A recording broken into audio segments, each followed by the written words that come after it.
Welcome to today's training where we're going to focus on a very, very important topic, and actually a topic and scaling strategy that is particularly close to my heart and my story, and you will learn why today. So today we're going to talk about how to scale your revenue. I mean, that's one of my specialty, one of my passion is to help specifically small business owners understand how to scale their revenue. And the reason for that is that, we have no business if we have no revenue. And I know that we are all in business to make a huge impact, huge difference. And there are so many people that are looking for our services, for your products, etc. And unless we create a business that creates revenue, that impact will just not be able to happen. So it's been my mission for the last 10 years to really support small business owners in scaling their revenue. And of course, we have many different techniques that we can do that with. But today we're going to look at one specific one, which is, again, how do we use promotional partnerships? In order to get started here, I am going to start sharing my slides just so, I can have them and really use them to guide me during this presentation here today. So as I said, this is our topic, scaling revenue through promotional partnerships. Now, I told you already that this is a topic that is specifically close to my heart and my story. And so let me take, if that's okay with you, let me just take a couple of minutes at the beginning of this presentation to tell you my story, because this will actually begin the training for you. And it will tell you a little bit as well how I got exposed to this technique early on, over 20 years ago now, and how I've used it and what is possible really when you learn how to use these specific techniques. So you might already have noticed from my accent, I am not American. I'm actually European. Specifically, I'm Italian. I was born and raised in this beautiful city, which is Rome. And as I was growing up, I didn't know yet, but I was actually experiencing a pretty interesting and not so usual situation. Now, specifically, I was growing up in a family, first of all, that was an entrepreneurial family. So my parents were running their own business. They had started their business back in 1975. The business, by the way, is still running. And they started really out of a big passion that they had, which was they both grew up being very poor. They grew up in, out of families that didn't have a lot of financial means. My mom, remembers that she ended up being able to even just go to high school because she won a scholarship with a program that was giving her everything, including books and notebooks and down to pens.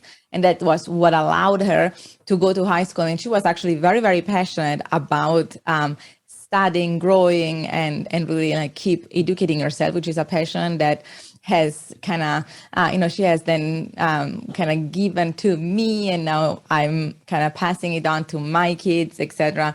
But so she was very passionate, very few means, so much so that when she was going to high school, my grandmother used to give her the money to take the bus, so to buy a ticket for the bus to go to school. And because of that, my grandmother used to go to her work, she was a house cleaner for other people. And she used to have to walk there because she did not have the money for 2 different tickets. So that was my parents' background. And that's how they that's the energy, the desire, the passion that kind of got them to start their first business. And that was a business in tourism, in the tourist industry. So coming from this situation where they had never been able to travel, they thought, what is best than actually creating a business where traveling and exploring the world is part of it? So this was the second kind of interesting and different situation that I experienced growing up. Not only my parents were running a business, but I've been traveling and really exposed and integrated in international communities, conversations, etc., since very early age, so much so that my mom decided Then when I was at 4 years old, to put me into a Swiss school in Rome. And so I ended up being from the very start, right? Starting traveling at 6 months old, starting going to an international school at 4 years old. And that's been my life ever since. Now, again, I didn't know at that time that that's not how everybody grew up. That was not like completely normal, right? But I've learned that over time, because you might notice, I mean, many of you might have had their parents actually, being in a job as you grew up, and that might be what you were observing. And some of you might have had actually their parents running a business as well. Now, no matter which situation you are in, I can relate, because what happened was that although my parents started their own business, because they did not have any systems, they didn't have, nobody taught them how to start a proper business, how to structure it up, how to scale it up. Like they had to kind of figure it out on their own. Imagine 1975 in Italy, no coaches, no mentors, no advisors. That was like something that was fantasy world at that time. And so the only thing that they knew, based on their backgrounds, based on their family, and we know today, and I've spent the last 20 years really studying psychology and NLP and all sorts of, really kind of human behavior. And so we know now, of course, that a lot of our behavior, a lot of our decisions, a lot of our actions, although we think we are creating them as kind of the evolved version of ourselves today, actually stem right from things that we have experienced, we've been exposed to as we grew up. So what they were exposed to growing up was hard work. That was the only thing to make things happen. That's the only tool they knew. That's the one tool they used to grow their business. So turns out, as I grew up, I actually ended up spending a lot of time with my grandparents. These are my mom's parents, my grandparents, and that's me. And very little time with my parents, and specifically very, very little time with my dad. I grew up really with that big, craving for more time, more attention, only child, little girl, really wanting to be like daddy's girl, and actually having very little time with him, because my dad was working nonstop, like literally nonstop. I mean, through his hard work, his dedication, his commitment, he was able to grow the company to 10 million euro in revenue per year, which was huge for him. He had never thought that would be possible. That completely like blew his mind.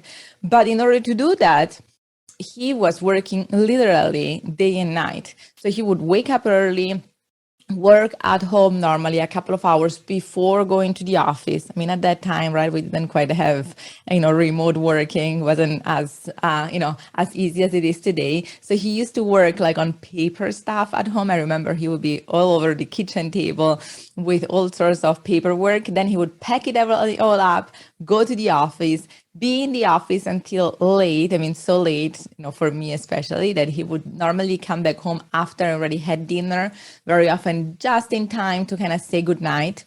And then I know from my mom that he would, eat something with my mom, and my mom was involved in the business as well. So about 99.9% of the conversations that they had evolved around the business. So they would eat together quickly, and then they would actually, keep working. And especially my dad would work pretty late at night, go to bed around midnight or 1, sleep sometimes just for like 2 to 3 hours, wake up, get at least 1 more hour of work in the middle of the night, like seriously in the middle of the night, go back for a little nap before starting his day again, wake up at 6, start it all over again. So very little time together. And for me, observing this, what I had, we know that as children, we are like little meaning making machines, right? So I was observing what was happening, and what I made out of it, the decision that I took was, business is not for me. Like, I never want to run my own business ever, if that's what it means. Now, of course, fast forward, a few years, I was starting like signed up for university, totally different, direction, wanted to become a journalist. So I was totally into like not owning my own business, not running my own business. And then when I was 19, I woke up one morning, And I discovered that during that one night, my dad had a heart attack. Now, that was like something that on some levels, somebody says, you should have seen that coming. And we did, right? I remember conversations like my mom talking with my dad, telling him that he wasn't taking care of his health, telling him that he was working too much. And really, I remember observing how he was sacrificing himself, his relationships, his social life, his relationship with my mom, his relationship with me, and his health to his business. But still, it was like seeing like a train that was like running, into a wall and not being able to stop it. So that day, I'm telling you about that because that day was a huge turning point in my life for me, not only personally. I mean, of course, like having my dad, being in the hospital, being told that, it was really important that he would now prioritize his health, being told that he needed to take 6 months at least out of work, like out of like the busyness of business, and really focus on healing his body was a huge like emotional roller coaster. But as well at the same time, so at that time, as I told you, the business was making 10 million euro per year. And we had about 50 people in our team working for us. And I remember exactly, like after leaving the hospital, we went to the office with my mom. And I remember exactly walking from the entrance, like we had to walk through our whole, like we had a call center, with 50 people, like constantly taking on calls from clients, etc. And walking through that huge, like hallway, right? Huge room, and having 50 people's eyes on us. And we could feel like, you could feel the tension, right? I mean, these people were wondering like, how is our job going to, continue? Will we even have a job? How are we going to be able to pay our mortgage? Or, some of them were planning their wedding. Some of them had young kids. And, everybody had, of course, like their own visions, desires, needs, plans, etc. And they were all relying on that job to make it work. So it was a huge, like, so much tension and anxiety in that moment. So we arrived in in my dad's room, and we met, my mom and I, with some of, their kind of, the people that have been working with them for already many, many years. Some friends were there as well, etc. And there was this whole conversation of how do we keep this kind of baby, right? I used to say that my parents' company was their second child. And actually, it was their first child because it came way before me. And so the whole conversation was like, how do we keep this baby alive if Johnny, my dad, is not here? Because we used to say everything in the business needed to go through his desk and through him. Like that's how he had organized everything. That's all he knew, right? If he could check it, if he could make the decision, if he could take the risk himself, then it was okay. But he didn't know how to empower others, didn't know how to create systems, didn't know how to create teams. So that's how the business was set up. And I remember during that meeting, one person said, well, I mean, if he needs to take 6 months to really focus on his health, we would really need somebody that can commit to the business for 6 months and kind of keep it alive until he comes back. Now, I don't know if you remember how naive you were at 19 years old, but I do, because during that one meeting, I raised my hand saying, I can do it. How complex can it be? He set everything up already. I'm just going to run it smoothly, give it back to him. I'm like, I'm pretty smart. I can figure it out. And of course, I learned very fast that I had no idea what I was stepping into, no idea what I was saying, no idea what my idea was, like nothing. It made no sense.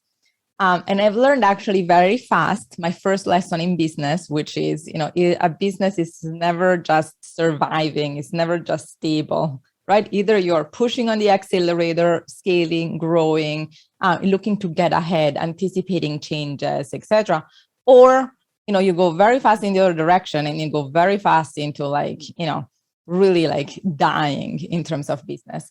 And under my amazing 19-year-old leadership, talking about leadership, the business was not thriving, not growing, not getting ahead, nothing. It was actually quickly kind of dying, even because, again, we had team members getting nervous and leaving, and we had competitors, poaching some of our, best people, and, some partnerships that were falling apart. And I was like, oh my gosh, like, how am I even going to tell my parents, who are now in a hospital room taking care of my dad's health, who, he has actually taken this business and sacrificed his health to it, and I'm going to tell them that I am essentially driving it into the ground, right? So I felt really, really nervous, really anxious, really overwhelmed. And I know now that a lot of business owners actually feel like this on a daily basis, unfortunately, right? I mean, when you don't have a system, when you don't know exactly what to do, everything feels like it could fall apart anytime, right?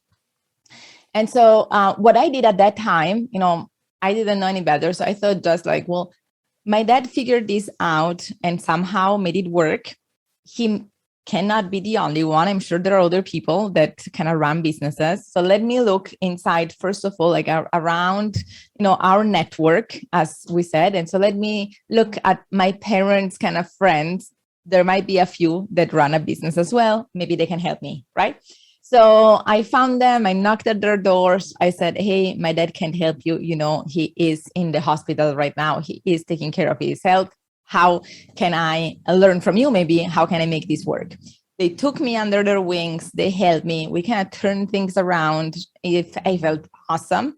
And I didn't understand what I was walking into one more time, because what I didn't understand was that my parents' friends were, very much connected to their, way of beings. We're very much like, a representation of, their thinking. That's what they were sorted for, right? That's why communities like leadership and other communities are so important. You need to surround yourself with people that are thinking the way you want to think. If not, your traditional community very often thinks the way you were thinking in the past, and it's not going to work.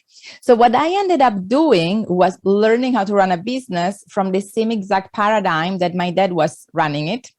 And so at that point, I became the center of the business. So I was in every meeting, every trip with every client, every trade show, every presentation, every partnership meeting, everything. And I kind of became my dad, right? Me, in terms of the business. Now, again, the business was doing better. My dad did come back 6 months later.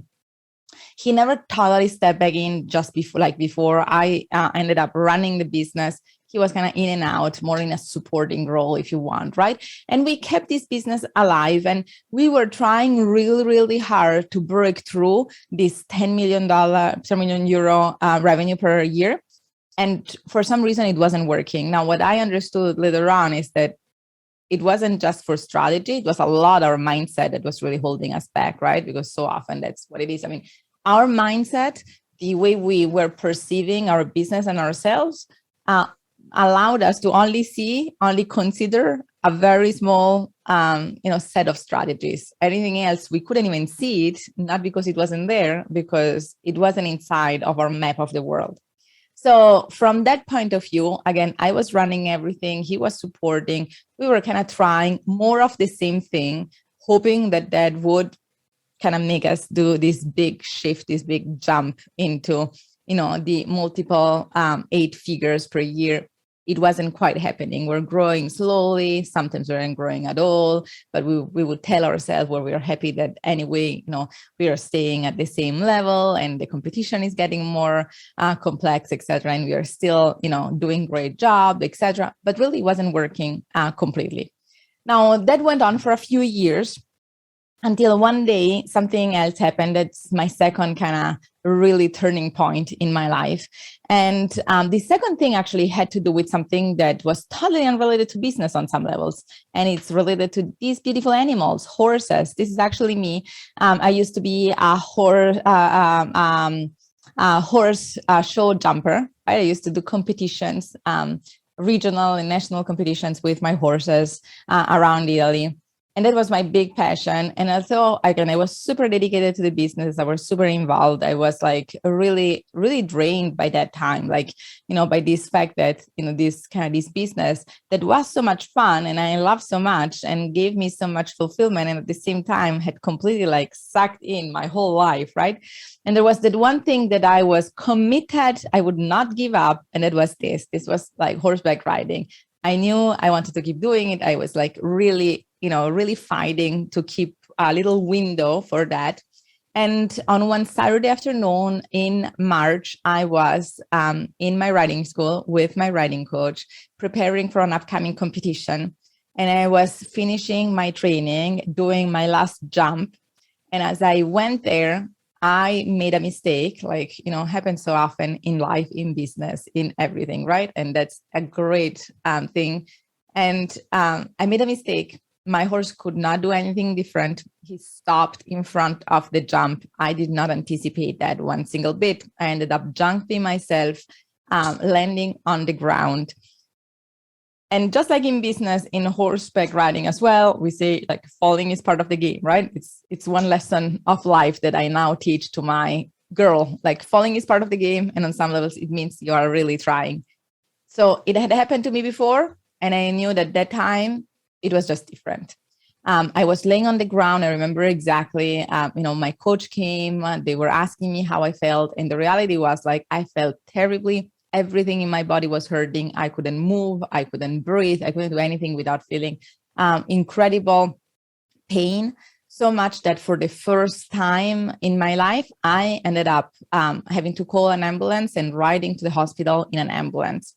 Now that happened in the afternoon. I arrived at the hospital, ran tests, etc. And by the evening that night, I had a meeting with a doctor that came to my room to tell me that I had broken my spine. And that was really like another big turning point in my life. Even because I remember exactly, like they rolled me into my room for the evening. It was Saturday night. So they told me like, we did everything we could, like you are stable, etc. Rest will need to be done tomorrow. And as the nurse left, she said a sentence that I will never forget, because she turned back and she said, hey, during the night, please, every once in a while, make sure you can still move your toes. And that hit me like, a huge weight on my chest. And I remember spending that night essentially sleepless, thinking, how many things am I actually, have I procrastinated? How many things have I pushed, to the future that I wanted to do? But because I was, running this business, because I was so dedicated, because it was so important, because there was something more important to do in that moment, I said, I will do that later, right? And during that night, I started to think about all these things, and I started to wonder, like, what if I can't do them? Or at least I can't do them anymore the way I thought I would do them. What if, my life changes tonight? Like, what do I do then? Like, what was that in serving off? Was it really worth it? And then I remember as kind of morning was starting to come, I had one more really like crucial, critical thought, which was realizing that as I was growing up and I had this intense experience of craving my dad's attention, wanting to spend time with him being constantly gone, of course, him doing it for me and for my mom and for our family and for the business, etc. But still emotional, feeling that huge kind of void, that lack of that presence that I wanted to have. And, realizing that if I would have kept going the way I was going in my life, I would have created exactly the same experience for my kids. And I knew, one of the things that I always knew was that I wanted to be a mom one day. It was my big dream forever. And so I knew that this was not the experience I wanted to have. And so, sometimes you are in pain for a long time and you don't even realize it. And then there is one moment where you realize it. It's like, there is no turning back, right? There is like that one moment where you become conscious, aware, and you're like, done. Like, we need to actually change something. So I remember that morning I woke up, and I ended up actually, thinking like, who can I call? Who can I ask for help? Like second time asking that. And at that point, by now, I knew like I had a few more distinctions in terms of what type of help I wanted to ask for. And specifically, I understood that I didn't just want for somebody's help, somebody that had figured out something. I wanted to understand exactly. Somebody had figured out a system, a reliable system that would allow me to still be active in my company, still grow it, etc., but have some time as well. And so that's the beginning. I actually ended up calling the only person that I knew that was kind of doing a professional job at advising, coaching, etc. And she was in a complete different, area. She was focused on helping professionals finding kind of landing their dream job. But I called her and I said, hey, you might know somebody that helps business owners specifically. I need to connect with them. I need to have help. Now, that day started a huge journey for me into investing into myself, into engaging with coaches, trainers, authors, experts, anywhere, anyone around the world that I could learn from, because I understood at that point that there were a lot of pieces to the puzzle of my life that I wanted to create that I did not have. And it would have taken me way too long to figure it out on my own. And I didn't even know, like, by the time I figured it out, it might have been too late for some of the things that I wanted to do.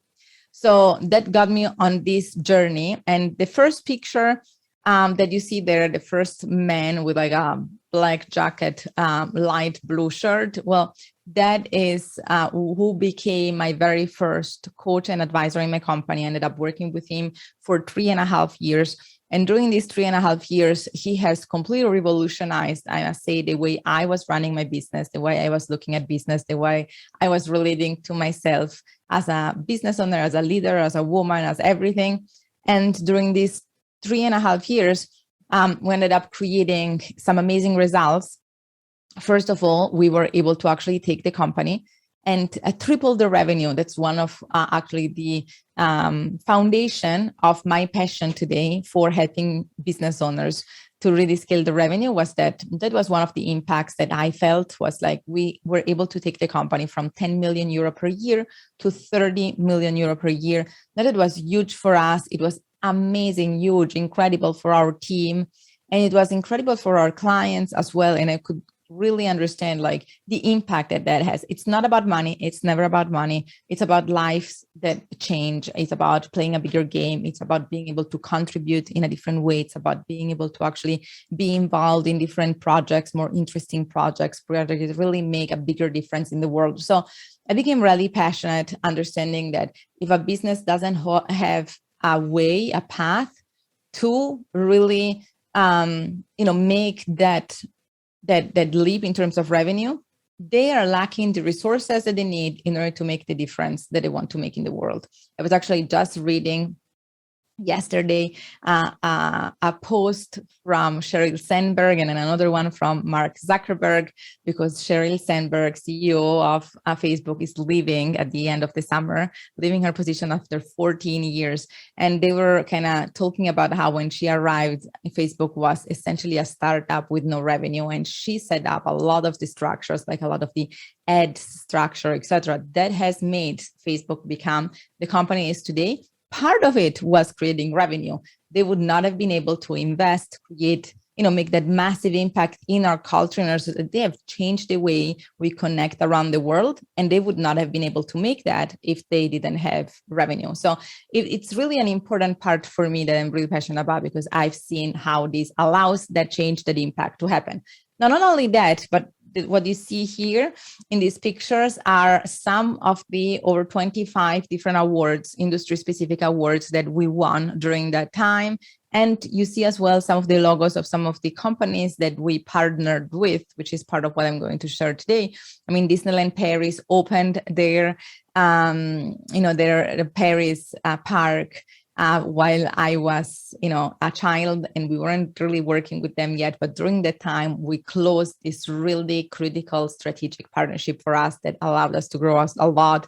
Many of these awards are from a company called Alitalia, which used to be the Italian National Airways, and we were like their preferred partner. Another great partnership that got us like huge brand awareness in the marketplace, great market share, etc. And then, there is one that is about Air France, and then we won awards with Thai Airlines and with many other brands inside of our industry. And that allowed us to really grow the business, really create massive impact for ourselves, for our team, for our community. And then really, beyond that, because that allowed us as well to, again, give from a full cup, give out of abundance. So we got involved in amazing charity projects, built a school in Brazil and helped kids have eye surgery in the Philippines, and all different things that we would not have been able to do. We didn't have the bandwidth to do before because we were kind of fighting for survival.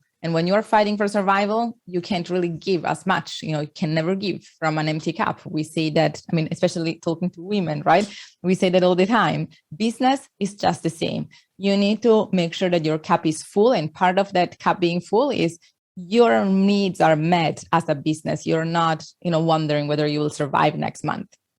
Now, from there, it started a huge, other shift. At some point, a few years later, I ended up meeting my husband, which is the last guy here on, on your screen next to Sir Richard Branson. Together, we started to run Industry Rockstar as a global business training company, grew it massively, ended up doing over 2,000 live events in over 35 different countries with some amazing people. Here on the screen, you see just a few like Tony Robbins and Lisa Nichols and Sir Richard Branson, but we have partnered as well, not just run events, but really, again, the whole thing was we became real partners with brands like Kevin Harrington and Les Brown and Randy Zuckerberg and many, many others. And that allowed us again, to experience this huge growth.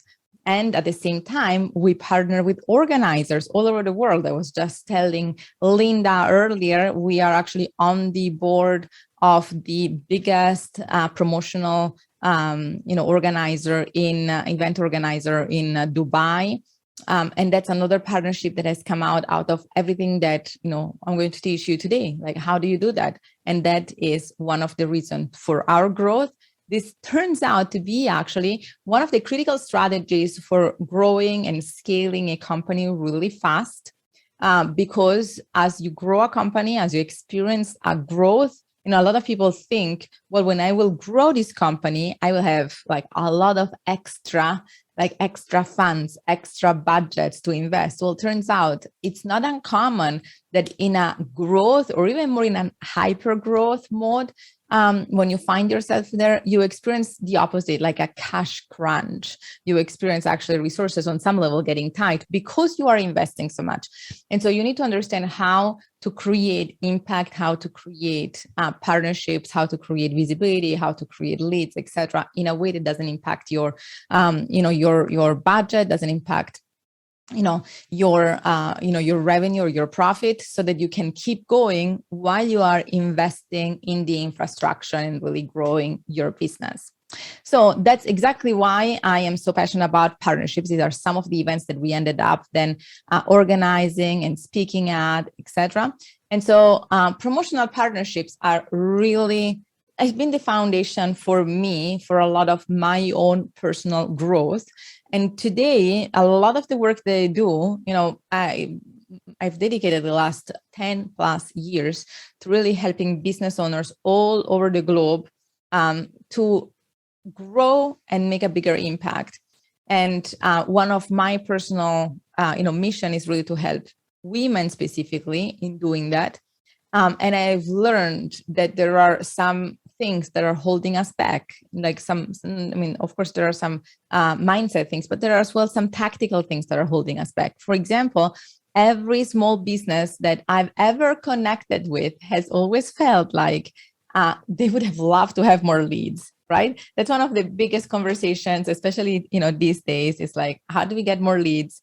A lot of businesses that I work with end up, coming to me saying, we have an amazing product, we have an amazing service. People that work with us, people that use our product, always tell us how amazing they are. They always come back telling us, what great results they have, etc. If we would be just able to have more leads, then we would be able to grow, right? That's always been one of the biggest conversations. Now, turns out, of course, like there are 1,000 different ways you can get leads, and many of them include some sort of cost, upfront cost, like You can put ads on Facebook, you can sponsor events, you can do a lot of different things. Now, one of the problems that I found is the small business owners very often don't have huge budgets. Quite the opposite, right? So investing heavily into lead generation, especially when that investment comes with a risk, because let's be honest, if you, again, sponsor an event, you can think like, well, let's hope it works out, maybe something will come, but you don't know, right? It's really a leap of faith. And then, a lot of business owners spend weeks like, not sleeping. And I know that because I have calls sometimes with people that, they want to engage in some of my services. They want help, they want guidance, etc. And they say, I haven't slept the last few weeks because I've made this investment. I'm kind of, holding my breath and crossing my fingers. It works out, because, if it doesn't, it's a problem. So one of the things that I love about promotional partnership is that there is no upfront risk. As we're going to see, the way it works is that as you align yourself with other businesses that have already people on their database, in their network, on their list, however you want to call it, in their community, that are the exact match for you, like they are actually the avatar of your ideal client, you have the possibility of showcasing your products and services in front of them. And of course, you're going to pay for the clients that you get, right? Because that's only fair. I mean, everybody's in business. You're in business. You want to grow your revenue, but so are your partners. But the beautiful thing is that you are going to actually create a system where you only pay for business that comes through. So with promotional partnerships, you actually end up paying your partners, actually paying your partner per client even more than you would have, for like a cold lead. But you pay them for converted paid clients. So you only pay them after the client has said yes and they have paid you. Then you take some of that money and you kind of say thank you to your partner. But you don't have any upfront risk. It's not like, let's hope it works out. No, if it doesn't work out, of course, like, you have invested some of your time and maybe, you might be a little bit upset and maybe you need to try something else, but you're not actually risking anything, right? The second reason why I love it is that this allow you to actually have a system where if you really kind of rock it, you can have, metaphorically endless leads. Why? Because you can close metaphorically endless partnerships, and you can actually work on kind of tapping into different communities, different business communities, different databases, etc. You could do that kind of every day of the week because you have no upfront cost. As long as you are willing to actually put in either your time or maybe you have some sort of automated system, which is another great thing. In order to do that, that system can run literally 24/7 because you don't pay for the leads. You only pay for the clients. So you only pay, again, after you convert. The next thing that I love about this system is that it is being proven, and I am actually a huge fan, a very big supporter of data in business. I know that a lot of small business owners make a lot of their decisions based on how they feel, right? I feel good about that. This seems exciting. This gets me butterflies in my belly, so it must be the way I need to go, right? Well, turns out I've learned a long time ago that the best way to make your decisions is really based on the data, based on the numbers, understanding what are the trends, understanding the history, what are these numbers telling you. And having looked at, again, for us, right, having run partnerships now, I told you the story of my first company, but in the meantime, I have started and run many, many, many companies. 9 of them have gone on to have revenues of multiple 7 figures or 8 figures per year, right? So this has happened in different, across different industries, different markets, different countries, different continents, like you name it. So I've had huge visibility on data on my own companies. On top of that, I have personally trained inside of our group trainings and with my private clients, hundreds of thousands of businesses, again, all around the world. And I've had visibility on their numbers as well. And I can tell you that there is one thing, one trend that we can constantly see. And this is that leads coming from promotional partners convert higher. Why? We call these leads warmer leads, right? If you go and put up an ad on Facebook, will you get probably very high quality people? Possibly, yes. I mean, I'm not saying no, but even if they are high quality people, they will be colder because they're arriving through a cold process. They don't know who you are on some levels. They're looking up stuff on the internet about you. They can find some things. They are always a little bit skeptical at the beginning. They're always wondering, like, are these people the real deal or not? Leads that come through promotional partners are just different. Why? Because you are tapping into communities, databases, tribes, networks, etc., where there is already trust, credibility, and equity established. And the database holder is transferring that trust, that credibility to you.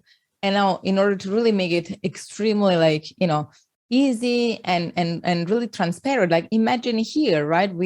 I'm delivering this event, and of course, Linda is hosting the event. So she is the database holder. She is the person who has the relationship with most of you.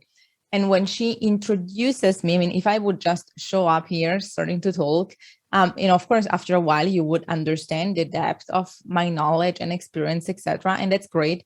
But it would take you a little bit. And at the beginning, you would, your listening would be a little bit like skeptical, right? The fact that there is somebody that you already trust being here saying, hey guys, I have vetted and selected this person because they are great. They have amazing track record. They have a great heart.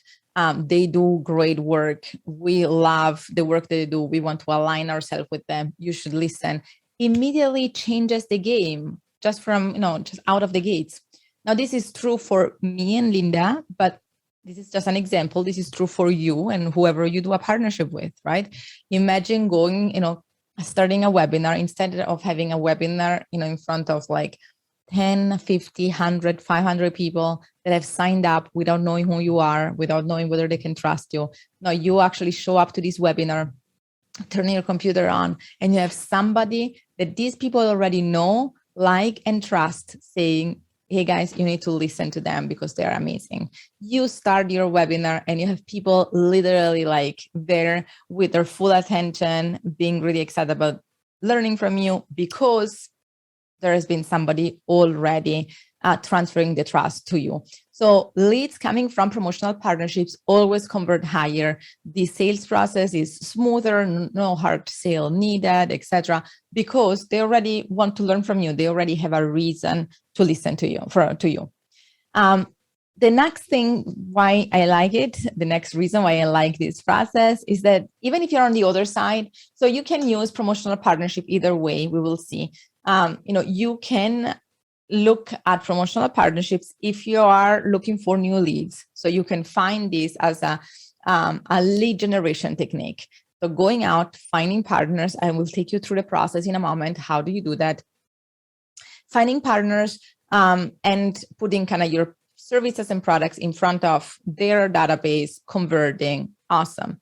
But on the other side, if you are on the other side of the equation, you can use these same techniques to actually create a new revenue stream for your business. Because if you are the database holder, you can invite other businesses to have access to your community, have access to your database. And of course, for whatever they convert, whatever they create out of your community, because you have spent time, energy, money, passion, heart, love, etc., into finding these people, nurturing this relationship, and really kind of keeping them excited and warm, etc. You are the lead generation channel, and so you get paid for that, normally with a percentage of whatever your promotional partner creates, which means it creates essentially a passive-ish, I say passive-ish because you still have a little bit to do, income stream. Why? Because if you invite somebody, again, in a few weeks, I will have a webinar for a community of a colleague, another amazing speaker, very, very well known, speaks on a very different topic than I, has very different energy than I have, he's a man, older man, etc., just different energy. So he brings me in, and he doesn't do it just with me. He does it every month with a different speaker, right? Brings as in why? Because he wants to add value to his community, first of all, right? He wants to offer different perspectives, offer different trainings that he might not be able to offer. It's not inside of his expertise or his passion. So he invites colleagues that he trusts and he respects to add value to his community. At the same time, though, that's a revenue stream for him. Why? Because I come in, I offer value, I deliver great training. At the end, I say, if you want to understand how I can help you grow your business, scale your business, if you want my guidance, that's what I do professionally. That's what I am committed to. So sign up here for this training or send me an email or, whatever call to action. You can create different call to actions. And from whatever I close from his community, I am going to give him a percentage, which means it's a revenue stream for him. And he doesn't have to deliver because I will. So he actually gets paid for the effort that he has already put in creating his community, which you're all already doing. So this is one more way to monetizing a very important asset in your business. We always say it, your database is the lifeblood of your business, right? Very, very important. And you want to make sure you have systems to monetize it. Okay, so next thing here is, how does it work? How do we find the right people? What do we need to have in place? How do we negotiate these deals? So I will take you quickly through this system here. First of all, when you are looking for a promotional partner, you're looking for somebody that, what we say is, has a message to market match. So their message matches your market, your database, your audience, right? Again, Linda here is in a conversation about enhancing the lives and the impact of female entrepreneurs. If I would come in, with a complete different message, something that maybe would even violate what she stands for, that wouldn't work, right? She finds speakers and partners and experts and other women that she can align herself with that can speak to her audience, because nobody would show up and nobody would be interested, nobody would sign up and nobody would feel enriched and nobody would feel like there was value added if she would bring in somebody that would be a mismatch for her database. So for you as well, start to look around. Where are other businesses that are speaking, that are serving the same type of people that they're serving, that are committed to the same type of people you're committed to, that have a list of these people, right? Literally, I don't know, maybe you do fitness training for new moms. Well, who has a list of new moms? Maybe you can do a partnership with a doula, a birthing center, a gynecologist, a baby store, right? All sorts of stuff like that. They have a list of the people that you're looking for. This is like the foundational step.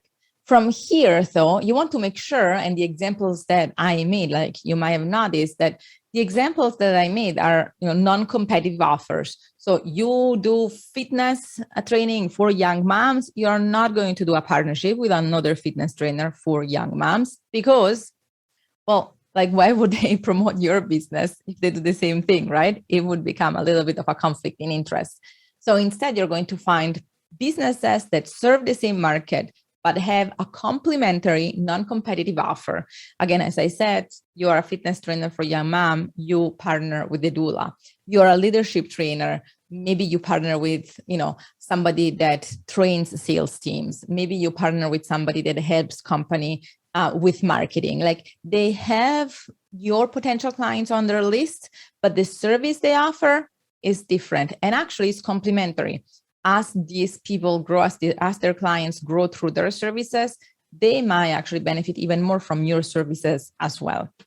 The next step is that you want to create some sort of win-win deal. Very important, because doing partnerships is great, and the real benefits and the real excitement comes when you find a partnership that can be a long-term partnership. And in order for these partnerships to be sustainable over time, there needs to be some sort of mutually exciting rewards involved. So start to think about, first of all, you can start to think about what would get you excited. And one of the things is possibly having new leads. That's, the whole thing that got you on this journey in the first place. But then start to argue on some level, negotiate, if you want, the other side of the deal. What would get your partner excited? Because this is another very important part of that deal, very important, part of making that deal sustainable. So even before you talk with them, start to kind of put yourself into their shoes and think, what would get me excited if I would be in their place, right? And start to create a pitch that includes something that would be exciting for them. Now, of course, like there is a lot to say about negotiation. And I always suggest like create a pitch before, have an idea of what you want to pitch them on, but then go to the meeting open-minded, asking questions in order to learn about what would get them really excited. And that's, again, one of the things that I do is actually really coaching and advising people through all sorts of scaling systems, but through this as well. And I will tell you a few stories later on of how some of my clients actually close some really incredible and exciting partnerships. But just so you know, consider that you want to create a pitch that will get them excited, and then you want to go there saying, that's what I've been thinking about, and I want to hear from you if there is something maybe I haven't thought about it, so that you create something really exciting. From there, you want to be easy to do business with. Now, there is a whole structure to it. For example, when Linda says, Alessia, do you want to do an event for leadership? I say, yes, sure. What would you like to talk about? Let's talk about scaling revenue through promotional partnerships. The next thing she says is, I need to promote this event. And so she comes back to me saying, how do I promote your event? Give me the copy, give me something, right?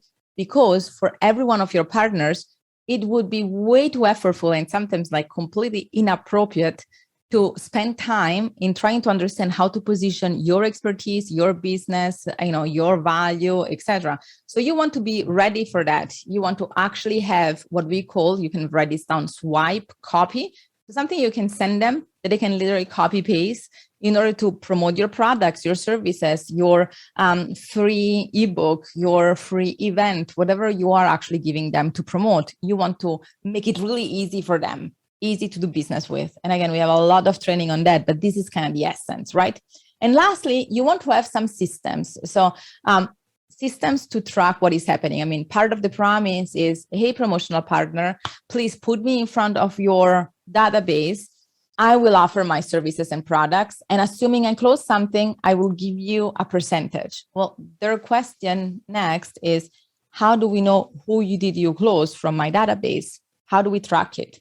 There are a lot of different ways. If you have a professional CRM system that you use, that might be the way to go. They actually have affiliate programs that you can use. There are affiliate links that you can create to track everything. Great way. And again, if you need any information about that, just let me know. But there are other ways as well, right? You can, for example, sometimes, you might hear as well some experts being in an event, being on a podcast, and saying, hey, if you liked what I told you here, let's assume I say that, like say, hey, if you like what I've told you so far, if you want to know more, if you are a six-figure business owner and you want to understand how to scale, then please shoot me an email and put this word, scaling or leadership in the email. And this is something that you can use because you can have a specific word, maybe even the name of the partner for each different partner. So when they come through, it's easy for you to know, where did they hear you? Where did they learn about you? And so this way you can keep track, because you will need to show your partners that you have a system to know who came through their database, who came through their promotion. If not, they will feel like, where is the transparency? How can I totally trust you? So those are the most important things to consider. And lastly, I want to leave you quickly with who could be promotional partners. Where could you potentially find them? So first of all, anybody around you, so individuals, friends. We know that MLMs, for example, have been amazing for that, right? How many times MLMs have trained their teams in going out and finding friends, right? I don't know, there were the leggings at some point, right? And there were this like leggings party where if you were somebody that was selling that brand, you could invite any friend and invite them to invite their friend, which meant having access to their database, right? Inviting them to your house, do an event, offer your products. That was one possibility, right? Even there are book companies that work like this, where you organize your book party, even right now online. And so you actually become the promotional partner for that company. Essentially, invite all your friends, all your family, etc., to your party. You exposed their books, their products to your community. They buy, and there is some sort of revenue split. But again, even if you are a service provider, let's assume, again, that you may be a partner, parenting expert. Well, you could go, I don't know, maybe to a yoga studio and say, hey, do you have moms here? If they say yes, you say, great, let's organize an event. Let's invite all the moms in your database to come. I will do an event about parenting, and then I will offer my parenting course. And if they sign up, I give you something. So anybody that you interact with, individuals, gurus, experts, small business owners, they can all be promotional partners for you as long as they have your ideal clients on their list. Second is corporations. And I know that some small business owners get really anxious about that. They say, oh my gosh, what are you talking about? How can I do a partnership with a big corporation when I'm a small business? And I can tell you it works. Many years ago, I was working, actually one of my first private clients was an amazing man out of Rome, Italy. He has a hairstyling studio, and he was passionate about personal and professional development so much that he was traveling all around the world, learning from the best. That's how I met him, came to one of our events. Coming back using the communication, marketing, sales techniques, engagement techniques, upselling techniques, etc., to really grow his business. His business skyrocketed, and he started to have other salon owners coming to him saying, how can I grow my business? So he ended up starting a small training company for salon owners in Italy because they didn't have access to these techniques. Well, that's when he came to us. And that's when I met him. And that's when he said, hey, I would like to scale this business. I would like to scale my training business, but I need leads. I need to understand how to get more people in my rooms.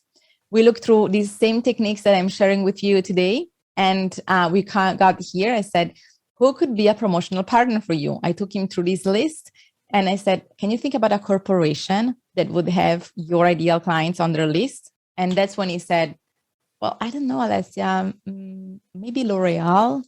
And I said, that's it, L'Oreal, that's great. They have a lot of salon owners on their list. Let's connect with them. And he said, why would they work with me?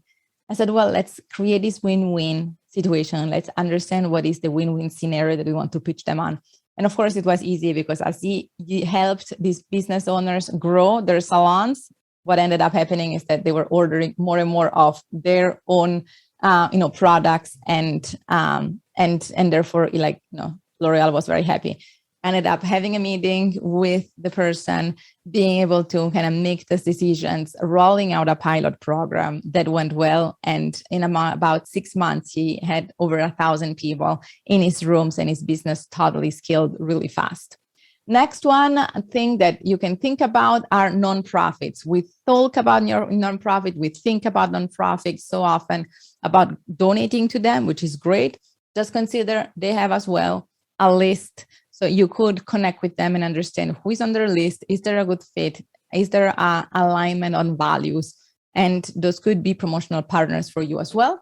And lastly, media in terms of podcasts, magazines, YouTube shows, all sorts of, media outlets. Well, it's not just about having to, having been interviewed in that, but they have as well, lists, distribution lists. And there is, for example, a magazine for everything, right? If you're in yoga, there are yoga magazines. If you're in nutrition, there are nutrition magazines. If you're in marketing, there are marketing magazines.